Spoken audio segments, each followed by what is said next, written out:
Welcome student. Today we are going to study about specific energy and specific energy curve. Right. So first of all, let's study about this specific energy. What is specific energy? Right. So before studying this specific energy, so we know that Bernoulli's theorem, or what is the statement of the Bernoulli's theorem. So we have studied this Bernoulli's theorem in the dynamics of fluid, right? Now what is the dynamics of fluid flow? That is nothing but in this dynamics of fluid flow, we consider that forces which are causing the motions. So that is called as what? Dynamics of the fluid flow, right? In that we have studied this Bernoulli's theorem, right? Now what is the statement of Bernoulli's theorem? It states that in steady and ideal flow of an incompressible fluid, comma, the total energy at a point of the fluid is a constant, right? Means in a steady ideal flow of an incompressible fluid, the total energy at a particular point or at any point, right, of the fluid is a constant, right? Now this total energy consists of what? It consists of pressure energy, kinetic energy and potential energy, or potential energy it is also called as datum energy. So after this, now these energies are nothing but these energies per unit weight of that fluid are what is this total energy? Total energy is consist of pressure energy, kinetic energy and potential energy. So therefore, what is pressure energy? Pressure energy equal to what? P small p by rho into g. So what is p? P is nothing but pressure, rho is density of fluid, g is acceleration due to gravity. So this product is nothing but specific density or specific weight. So therefore p by w. This is your pressure energy, right? Now next, kinetic energy is how much? It is equal to v square by 2g, and datum energy is equal to how much? It is z, right? So this is your datum energy, right? So as per this statement of Bernoulli equation, this is nothing but this is total energy. This p by w plus v square by 2g plus z. This is your total energy, right?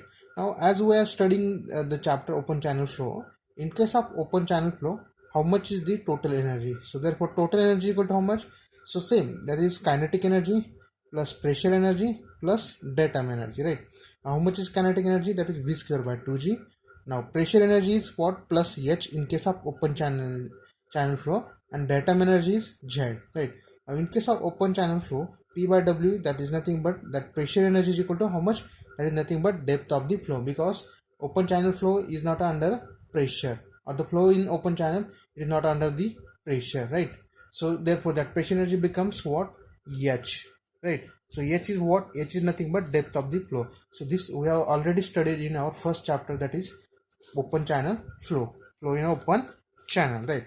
So therefore total energy in open channel is how much? Z plus H plus V square by 2G. This is equation number 1 now, right? Now what are these terms? Now what is Z? Z is nothing but height of bottom of the channel above datum, right? Now Z is nothing but, now if you consider this channel, suppose this is open channel flow, or it is channel, this is the bottom of that channel, right? So height of this bottom, suppose this is a datum, if you assume this is as a datum, right? So this is nothing but this is your Z, right? So Z is nothing but height of this bottom of that channel with respect to this datum. Okay, this is called as what? That Z, height of bottom of the channel above the datum, right? Now H is the depth of the flow. This is the H. H is the how much? It is the depth of the flow, and V is the mean velocity of flow, right? So right, next, now if the channel bottom is taken as a datum, instead of this datum, if you consider this bottom as a datum, so automatically Z will become 0, right? So then total energy equal to, you can write this equation number 1, you can write that Z is equal to 0 because the channel bottom is taken as a datum, right? So therefore total energy equal to what? V square by 2G plus EH, as a Z is 0. Why? Because we have taken that channel bottom as a datum, right? So therefore total energy equal to how much? V square by 2G plus EH, right? Now, so this is equation number 2. What is equation number 2? Let's see. Equation number 2 is nothing but E is equal to V square by 2G plus EH, right? This is your your total energy. So this equation or the energy given by this equation is nothing but your specific energy, right? So whatever the energy is given by this equation is called as specific energy, right? So therefore the specific energy is also defined in another manner, right? Specific energy of a flowing liquid is defined as, right? So this specific energy of a flowing liquid is defined as energy per unit weight of the liquid with respect to the bottom of that channel. Means what? So this specific energy is nothing but it is the energy per unit weight of that liquid, right?